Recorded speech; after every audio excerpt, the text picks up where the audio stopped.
आज एक स्टोरी मैं आपसे शेयर करूंगा, एक मार्वलस स्टोरी, प्रार्थना की स्टोरी, कि प्रार्थना से क्या क्या नहीं हो सकता है, प्रार्थना करने से क्या बदलाव हमारी जिंदगी में आते हैं।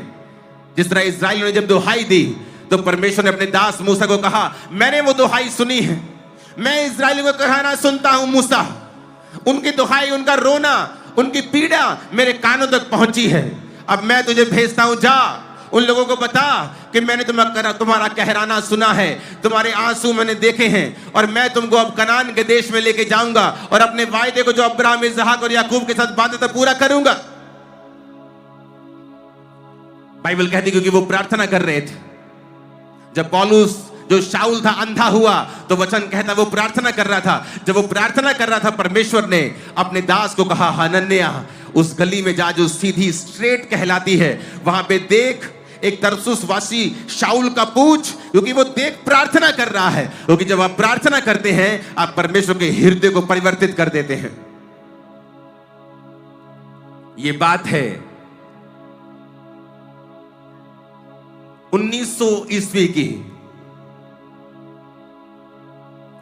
एक बच्चा एक स्ट्रिक्ट फैमिली में पैदा होता है जो क्रिश्चियन फैमिली थी। अगर आप मूसा की जिंदगी को देखेंगे तो मूसा उस घराने की औलाद था,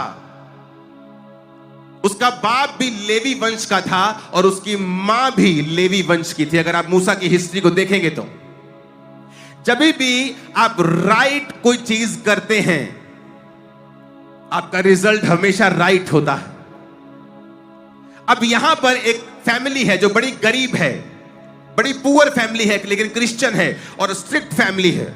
उनके घर में एक बच्चा पैदा होता है, उसका नाम रखा जाता है इवान रॉबर्ट्स। जब वो बच्चा पैदा होता है तो उसको सिखाया जाता है, जब वो 10 साल तक उसको strict disciplined life, quite life उसको सिखाई जाती है। और उसके घर में रूल होता है कि रात को तू प्रार्थना करेगा और बाइबल वर्स को याद करके तू सोएगा। जब तक तू बाइबल वर्स को याद नहीं करेगा हम तेरे को तू सोएगा नहीं। तो उस घर में जो एक पुअर फैमिली है, मजदूरी करते थे वो, और मजदूरी भी कहां, कोल माइंस में।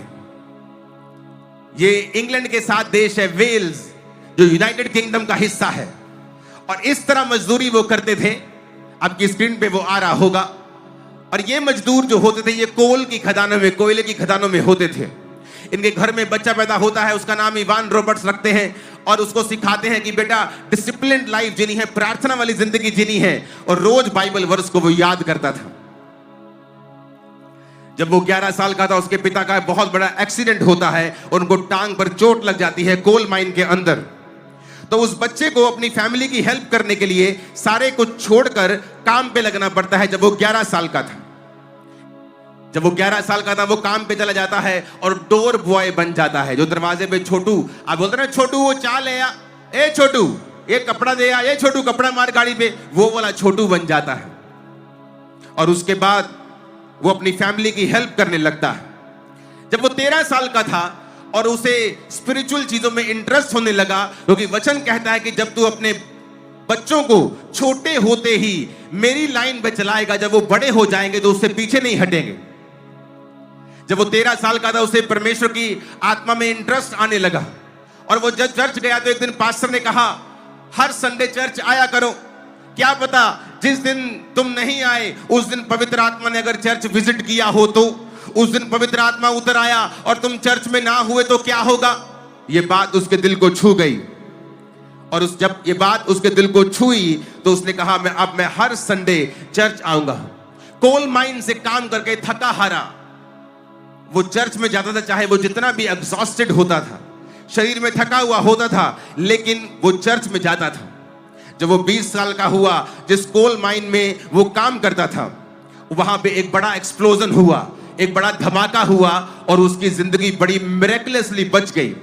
इस चीज ने उसे बड़ा छुआ कि देखो मैं मर सकता था यहां पे आसानी के साथ, लेकिन परमेश्वर ने मुझे बचाया क्योंकि मैं प्रभु के साथ जुड़ा हुआ हूं। उसका विश्वास परमेश्वर में और बढ़ता गया। 24 साल की उम्र में उसको इच्छा हुई कि मैं परमेश्वर के कामों को करूंगा, और उसने जॉब को छोड़ के लोहार का काम करने लगा अपने अंकल के साथ। जब वो 25 साल का हुआ, उसके अंदर परमेश्वर के विजन आने लगे कि तू वेल्स कंट्री, जिसकी पॉपुलेशन उस समय कोई 20 लाख के करीब थी, और उसे दर्शन आने लगे कि 1 लाख लोग उसके सामने लिखा हुआ नंबर आता था कि तू इतने लोगों को वहां पे बचाएगा। लेकिन वो जब माइन को काम को छोड़कर लोहार का काम करता था और प्रार्थना में बढ़ रहा था, तो उसको लगातार फिर दर्शन आने लगे। 26 साल की उम्र में वो बाइबल कॉलेज चला गया और परमेश्वर ने बाइबल कॉलेज में उससे बात की कि जा और अपने एरिया के यूथ के लोगों को इकट्ठा कर। वो आया वापस और यूथ के लोगों को इकट्ठा करके वो प्रार्थना करने लगा, और सिर्फ 16 लोग उसके पास आए, 16 यूथ उसके पास आया, क्योंकि ये इवान रॉबर्ट्स प्रार्थना वाला व्यक्ति था। जब ये 13 साल का था, परमेश्वर ने इसको बोझ दिया कि तू रोज प्रार्थना करेगा, और ये रोज रात को 1 बजे प्रार्थना शुरू करता था, सुबह के 5 बजे तक, और रोज 4 घंटे ये रोज प्रेयर करता था, 4 घंटे, और 13 साल लगातार इसने प्रार्थना की। और एक ही दर्शन, परमेश्वर तू रिवाइवल को लेके आ, लोग तेरे नाम को समझे, लोग तेरे नाम को जाने। और लगातार 13 साल 4 घंटे रात को ये रोज रोज रोज प्रार्थना करता था। 26 साल की उम्र में परमेश्वर ने इसको बुलाहट दी, जा और अब प्रचार शुरू कर और अपने एरिया के लोगों को बचा और यूथ में जाके मेरा प्रचार कर। पहली मीटिंग में 16 यूथ आता है और ये यूथ को प्रचार करने लगता है। एक कोल माइन में काम करने वाला, एक खदान का मजदूर बात करने लगता है परमेश्वर की आत्मा के द्वारा लोगों से। और ये उसके पास कोई बहुत फैंसी सरमन्स नहीं थे, उसके पास कोई बहुत बाइबल की बड़ी डीप थ्योरी उसके पास नहीं थी। सिर्फ वो पवित्र आत्मा का भेजा हुआ जन था, और दूसरा वो एक प्रार्थना करने वाला व्यक्ति था। रातों रात घुटनों पर रहकर वो एक प्रार्थना करने वाला व्यक्ति था, क्योंकि उसकी माता पिता ने उसकी जो परवरिश की थी वो बड़ी स्ट्रिक्ट क्रिश्चियन फैमिली थी, जो संडे को चर्च जाना भूलते नहीं थे, चाहे वो कितने भी गरीब थे। कोल माइन में काम करते करते उसके पिता को इंजरी हो गई, उसका बेटा काम पे लगाना पड़ा जब वो 11 साल का था, लेकिन चर्च जाना फिर भी वो भूलते नहीं थे। परमेश्वर के साथ जुड़े हुए व्यक्ति और प्रार्थना करने वाले व्यक्ति। उसके बाद जब वो आया लोगों के सामने, उसने कहा, मैं तुम्हें फैंसी सरमन देने के लिए नहीं आया हूं, बस 4 बातें मैं तुमसे कहना चाहता हूं। पहला, अपने पापों को मान लो। जितने भी पाप तुम्हारी जिंदगी में हैं, उनका अंगीकार करके तुम परमेश्वर के साथ जुड़ जाओ, ताकि परमेश्वर के सामने से तुम्हारे लिए विश्रांति से भरे हुए और शांति से भरे हुए दिन आए। कहता दूसरा, हर उस हैबिट को छोड़ दो जो डाउटफुल है, जो तुम्हें लगता है कि परमेश्वर की आज्ञा से तुम्हें दूर कर रही है। चाहे वो शराब का पीना हो, चाहे वो व्यभिचार हो, चाहे वो गलत संगति हो, चाहे बॉयफ्रेंड गर्लफ्रेंड के चक्कर हो, उन सब कामों को कहता छोड़ दो। कहता तीसरा, कहता उसी वक्त पवित्र आत्मा की बात को सुनो जब वो तुमसे बात करता है, उसी वक्त उसको डिले नहीं करना। अगर तुम खाना खा रहे हो और अपने दोस्तों से बात कर रहे हो और पवित्र आत्मा तुमसे कहे बेटा जाकर प्रार्थना कर, तो उसी समय चले जाना है, परवाह नहीं करनी तेरे दोस्त क्या कहेंगे। अगर तेरे घर में चाहे कोई तेरे रिश्तेदार की शादी हो संडे के दिन, लेकिन पवित्र आत्मा तो कहे नो, तुझे सिर्फ संडे चर्च अटेंड करना है। कहता पवित्र आत्मा की बात को उसी वक्त सुनना है। अगर पवित्र आत्मा किसी से तुम्हें माफी मांगने के लिए कहता है, उसी वक्त मांगना है। कुछ कन्फेस करने को कहता है, उसी वक्त करना है। पवित्र आत्मा की गाइडेंस के अनुसार चलना है और बिल्कुल भी देरी नहीं करनी है। वो कोई पाप छोड़ने के लिए कहता है, कोई गलत आदत छोड़ने के लिए कहता है, अपने माँ बाप को सॉरी बोलने के लिए कहता है, किसी को सॉरी बोलने के लिए कहता है, अपने पाप अंगीकार करने के लिए बोलता है, अपने पास्टर से बात कर इस बात में वो बोलता है। कहता है उस बात में देरी मत करना। चौथा पॉइंट उसने कहा कि पब्लिकली क्राइस्ट को कन्फेस करना। उसने कहा तुम जब यीशु मसीह को मानते हो तो पब्लिकली इस बात के बारे में बताना, इस विश्वास को सीक्रेट में मत रखना। 4 सिंपल मैसेज उसने दिए, 4 पॉइंट्स का सिंपल मैसेज उसने दिया और परमेश्वर ने उसकी जिंदगी में काम करना शुरू किया। जब 4 पॉइंट्स का मैसेज लोगों ने सुना, यूथ ने सुना, क्योंकि एक देश में अगर 5% लोग भी हाई लेवल के नशेड़ी हो तो पूरा देश ही नशेड़ी गिना जाता है। एक स्टेट में जब 5% ही लोग नशा करने वाले हो, पूरे स्टेट का नाम बदनाम होता है कि ये तो स्टेट ही नशेड़ियों का है जी। उस देश में परमेश्वर ने उसे एक आंकड़ा दिया, 1 लाख लोग। सिर्फ 20 लाख लोगों के 1 लाख 20 लाख से हल्का सा कम थे वो। तो इसका मतलब 5% लोग थे वहां पे जहां जो बहुत ही पाप में थे और अत्यधिक अंधेरे में थे। जब उसने प्रीच करना शुरू किया तो वहां पे जो न्यूज रिपोर्टर्स थे, वहां पे जो मेन न्यूज चैनल उसका नाम था द वेस्टर्न मेल, उस न्यूज़पेपर में अलग अलग तरह के स्पोर्ट्स के कॉलम्स आते थे कि आज ये व्यक्ति आ रहा है, आज ये क्रिकेट हो रहा है, आज ये फुटबॉल का मैच है। लेकिन जब उसने प्रीच करना शुरू किया और लोगों ने क्राइस्ट को एक्सेप्ट करना शुरू किया और 1 लाख लोग 1-1.5 साल के अंदर अंदर बचा दिए गए उस देश में। बेदारी ने पूरे देश को घेर लिया, न्यूज चैनल्स के ऊपर ये आने लगा। आज इतने लोगों ने तौबा की, आज इतने लोगों ने क्राइस्ट को अपना जीवन दिया। पूरा न्यूज चैनल ने, पूरे न्यूज रिपोर्ट ने, उस न्यूज़पेपर ने एक पूरा पेज इस पास्टर को डेडिकेट कर दिया। जो बड़े बड़े उस न्यूज पेपर के बड़े बड़े जो रिपोर्टर्स थे वो पास्टर्स के संग जाने लगे मीटिंग्स में और मीटिंग की सारी जानकारी वो लिखते थे। आज इस जगह पे मीटिंग हुई और इतने लोगों ने क्राइस्ट को अपना जीवन दिया और परमेश्वर ने अजीब काम करने शुरू कर दिए।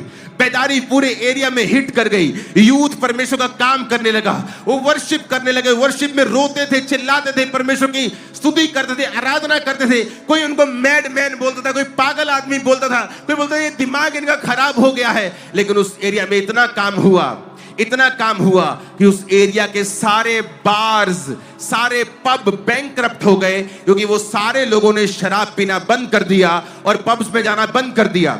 उन पब्स ने, जिन न्यूज़पेपर्स की मैं बात कर रहा हूं, वो क्रिश्चियन न्यूज़पेपर्स नहीं थे, वो वहां के सेकुलर न्यूज़पेपर थे। इसका मतलब वो सब धर्मों को मानने वाला न्यूज़पेपर था।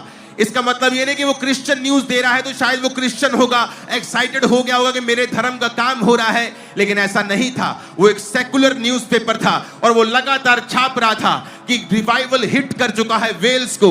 वेल्श रिवाइवल 1904 और 5, 1904 और 5 का वेल्श रिवाइवल वो लिखा हुआ न्यूज़पेपर के ऊपर आता था। आज इतने लोगों ने तौबा की, आज इतने लोगों ने क्राइस्ट को अपना जीवन दिया। शराब पीनी बंद कर दी लोगों ने। पब्स ने रिटन डॉक्यूमेंट लिखा, पब्स और बार के मालिकों ने अपने लेटर हेड्स के ऊपर लिखा और कंप्लेंट की कि जब से इस व्यक्ति ने इस शहर में प्रचार करना शुरू किया है हमारे पब्स बंद हो गए हैं, हम बैंकरप्ट हो गए हैं, क्योंकि जो लोग शराब पीने के लिए हमारे पास आते थे वो सारे चर्च जाने लगे हैं। एक बड़ा रिवाइवल वहां पे आया, एक सामर्थी रिवाइवल जो पहले कभी उस हिस्ट्री में नहीं देखा गया था, वो आया। क्यों? क्योंकि एक व्यक्ति ने फैसला किया कि मैं वहां पे प्रार्थना करूंगा। उस व्यक्ति ने फैसला किया कि मैं प्रेयर करूंगा अपने देश के लिए, अपनी स्टेट के लिए मैं प्रार्थना करूंगा। आज आप दुखी हो जाते हैं जब आपका पति नशा नहीं छोड़ता। क्या आपने प्रार्थना की? क्या आप रोज 6 घंटे परमेश्वर की हुजूरी में बैठते हैं? 2008 में 3 लोगों से खामरा चर्च शुरुआत हुई थी, लेकिन उस 3 लोगों की शुरुआत होने से पहले मैं रोज 6 से 8 घंटे रोज प्रार्थना करता था। इसलिए नहीं कि मैं बड़ा धर्मी था, इसलिए कि मुझे हीलिंग चाहिए थी और उस हीलिंग को परमेश्वर ने बहाना बनाकर रोज मुझे अपनी हजूरी में बैठा देना। रोज 6-6 घंटे, 8-8 घंटे रोज मैंने परमेश्वर की प्रेजेंस में बैठना। जब आपको हीलिंग चाहिए होती है, आप 2 मिनट मांगते हैं, 5 मिनट मांग लेंगे, 10 मिनट मांग लेंगे, उसके बाद क्या मांगेंगे बार बार? उसके बाद मैं फिर बैठता था परमेश्वर की प्रेजेंस में, सॉन्ग्स को, खुदावंद के गानों को, वर्शिप सॉन्ग्स को सुनता था और ऐसे प्रार्थना करता था। जब मेरा यूथ जो फ्रेंड होते थे, जब संडे आता था उनको एक्साइटमेंट होती थी, वाओ आज हम वाटर पार्क जा रहे हैं, आज हम घूमने जा रहे हैं, आज हम पहाड़ों पे जा रहे हैं। और मेरे दिल में एक्साइटमेंट होती थी, वाओ आज मुझे अपनी दुकान से छुट्टी है क्योंकि मैं बिजनेस करता था। आज चर्च को मुझे सुबह जाकर मेरी पूरी शाम मेरे पास फ्री है। मेरे पास एक्साइटमेंट होती थी कि आज मैं फुल नाइट प्रेयर कर सकता हूं, आज फुल शाम मैं प्रार्थना कर सकता हूं। उन 3 लोगों से शुरू हुई चर्च को परमेश्वर ने इस इंडिया की सबसे बड़ी बिगेस्ट चर्च कितने सालों में बनाया, आप उसके गवाह हैं। कितना यूथ इस चर्च ने बदला, आप उसके गवाह हैं। कितने हजारों लाखों डॉक्यूमेंटेड लोगों ने खामरा में नशा छोड़ा है, आप लोग उसके गवाह हैं। क्योंकि मेरा परमेश्वर सब कुछ कर सकता है अगर कोई व्यक्ति इस बात पे बिलीव करे कि वो आज भी प्रार्थना करने वालों को उत्तर देता है। आप दुखी हैं क्योंकि आपका हस्बैंड दारू पीता है, आप दुखी हैं क्योंकि आपकी बेटी बिगड़ी हुई है, आप दुखी हैं क्योंकि आपका बिजनेस नहीं चलता है, आप दुखी हैं क्योंकि आपको डिप्रेशन है। तो कितने घंटे आपने प्रार्थना की है रोज? दुखी होने से आप ठीक नहीं हो जाएंगे, दुखी होने से आप आजाद नहीं होंगे। जब तक आप दुहाई नहीं देंगे परमेश्वर के नाम की, जब तक आप फैसला नहीं करेंगे आज से मैं रोज घुटनों पर जाके परमेश्वर के सामने बैठूंगा, क्योंकि उसका वचन कहता है मेरे प्रिय भाइयों दृढ़ रहो, हियाव बांधो, क्योंकि तुम जानते हो मसीह में की गई मेहनत कभी व्यर्थ नहीं जाती। कितनी मेहनत की आपने अपने देश के लिए। आज पास्टर्स जो इस दुनिया के सबसे लोनली लोग होते हैं, सबसे ज्यादा स्ट्रेस्ड कोई काम है तो वो पास्टर्स का होता है, और उनको प्रार्थना करने की जरूरत होती है। वो फैंसी सरमन से लोगों को बचा नहीं पाएंगे, वो फैंसी सरमन्स देके लोगों के हृदय को परिवर्तित नहीं कर पाएंगे। उनको घुटनों के ऊपर सरमन्स को पैदा करना होगा, उन्हें घुटनों में आना होगा, हाथों को उठाना होगा, रात रात परमेश्वर की दुहाई को देना होगा। रातें लोगों के सोने के लिए हैं, क्रिश्चियन लोगों के बनने के लिए हैं, हमारे सोने के लिए रातें नहीं होती हैं। मैं अपने पिछले मसीह जीवन के 21-22 साल में चंद रातों को जानता हूं जब मैं फुल नाइट सोया हूंगा। मुझे याद नहीं, अब मैं याद कर रहा हूं, मुझे याद नहीं मैं किस रात को फुल नाइट सोया था। आपको एक प्राइस पे करना होता है, एक मूल्य अदा करना होता है, क्योंकि परमेश्वर सुनने के लिए तैयार है। अगर आप बच्चों को आप छुटकारा देने के लिए तैयार हैं तो परमेश्वर भी आपको छुटकारा देने के लिए तैयार है। लेकिन कहां है आपकी प्रार्थना, कहां है आपका विश्वास? क्या आप गरीब होकर भी चर्च जाते हैं? गरीब होकर, दुखी होकर, एग्जॉस्टेड, थके हारे होकर भी क्या आप चर्च में हैं? आज थोड़ी सी बारिश हुई और आपसे बारिश नहीं संभली, लेकिन आपसे तो संभली, आप यहां हैं, लोगों से नहीं संभलती है।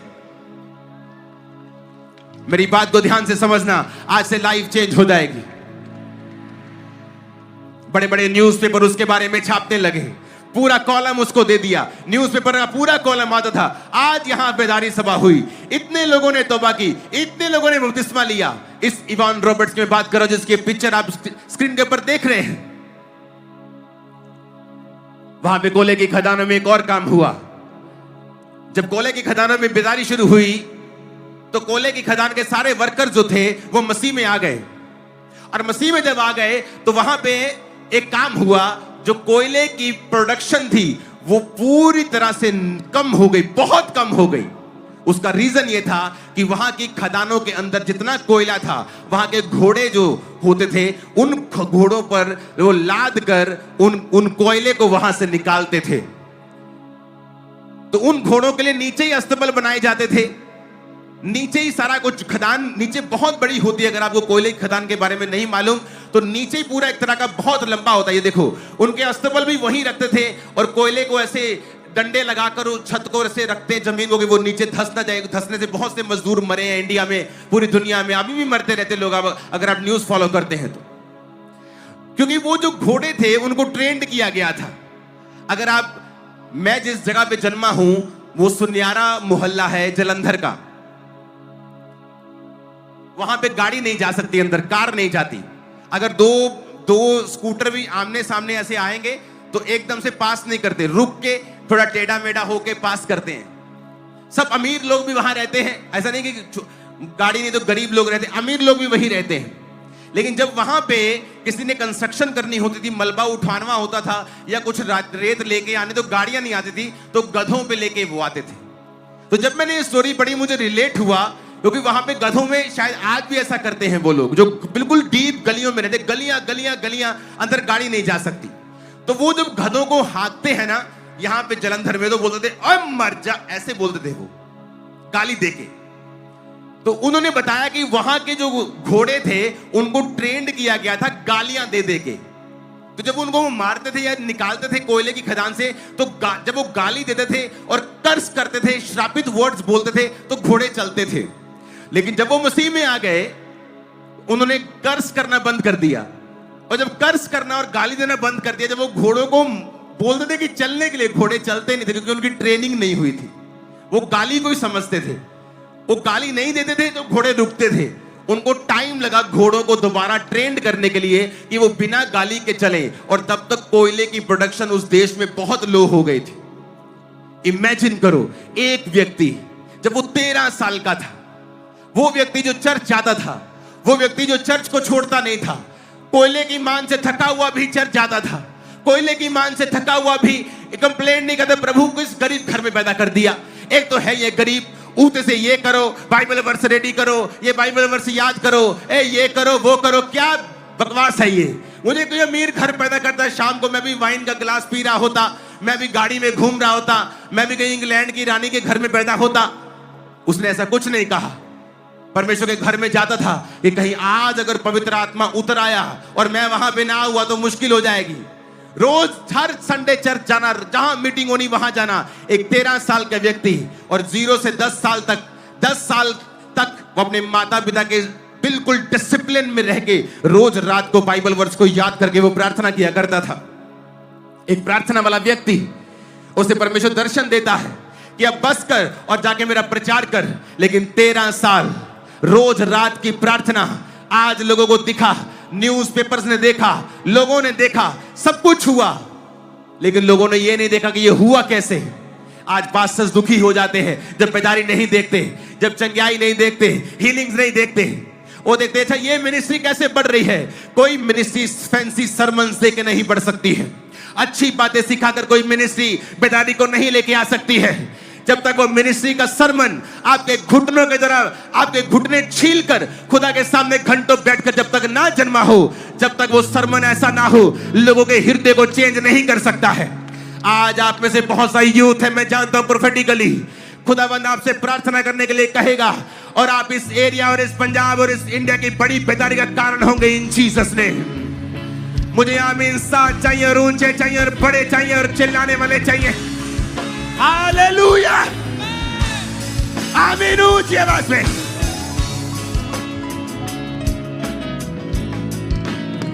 सात बार आमीन बोलो ऊंची आवाज में।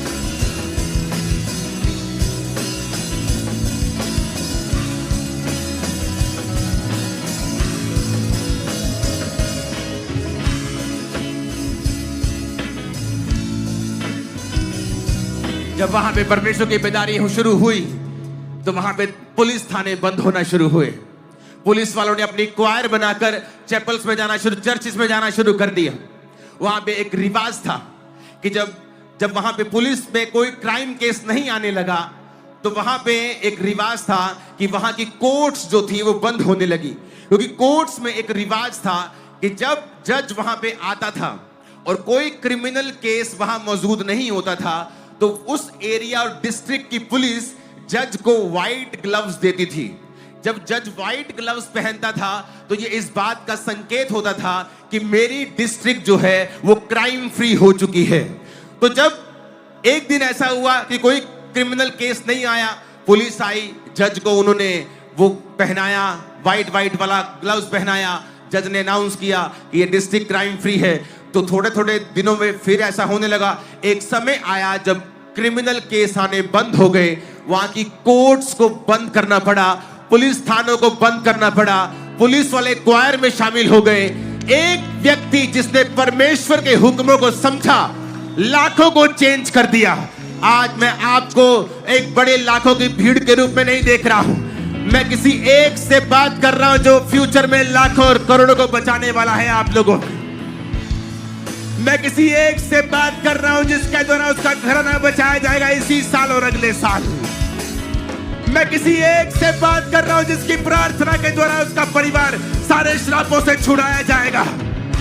मैं किसी एक से बात कर रहा हूं जो अपने जीवन के सारे श्रापों से मुक्त होने वाला है इस प्रार्थना और इस वचन के द्वारा। आमीन ऊंचा चाहिए चर्च। Hallelujah, hallelujah. एक व्यक्ति की प्रार्थना ने पूरे देश को बदल दिया। पब्स को बंद कर दिया, थानों को बंद कर दिया, कोर्ट्स को बंद कर दिया। और ये सब छापने वाले न्यूज़पेपर से जो सेकुलर थे। और आप कहते परमेश्वर मेरा वीजा क्यों नहीं दे रहा? वो तू कह रहा है मैं तेरे द्वारा देशों को बदल दूंगा और तू अपने जीवन के बदलाव के बारे में रो रहा है। तो अपने जीवन के बारे में रो रहा है, मेरे बच्चा नहीं है, और परमेश्वर कह रहा है मैं लाखों लाखों बच्चे तेरे द्वारा बचाऊंगा।